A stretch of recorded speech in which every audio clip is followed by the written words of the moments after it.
पृथ्वी विनाशाच्या उंबरठ्यावर।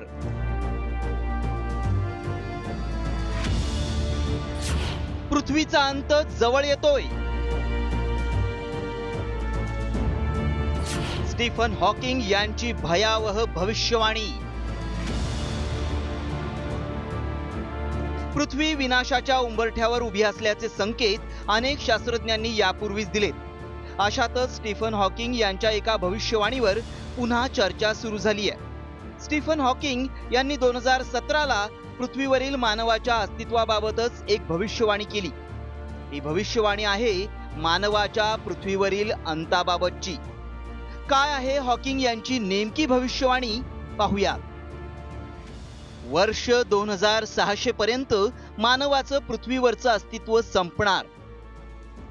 मानवाचं अस्तित्व आता 575 वर्षांपर्यंत उरणार। वाढती लोकसंख्या आणि वातावरणातील बदल कारणीभूत ठरतील।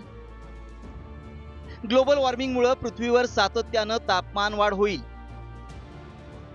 पृथ्वीची अवस्था शुक्र ग्रहाप्रमाणे होईल।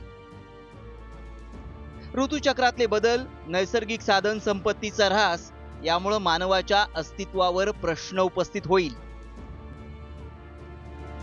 हॉकिंग यांची भविष्यवाणी म्हणजे माणसाला दिलेला धोक्याचा इशारा आहे। याआधी अनेक शास्त्रज्ञांनी तापमान वाढीबद्दल चिंता व्यक्त केली आहे। स्टीफन हॉकिंग यांच्या भविष्यवाणीमुळे मानवाच्या अस्तित्वावर प्रश्नचिन्ह उपस्थित झालंय। त्यामुळे आता तरी मानवानं विकासाच्या नावाखाली निसर्गाला ओरबडणं थांबवलं नाही तर पृथ्वीच्या विनाशाला मानवच कारणीभूत ठरेल। ब्युरो रिपोर्ट, साम टीव्ही न्यूज।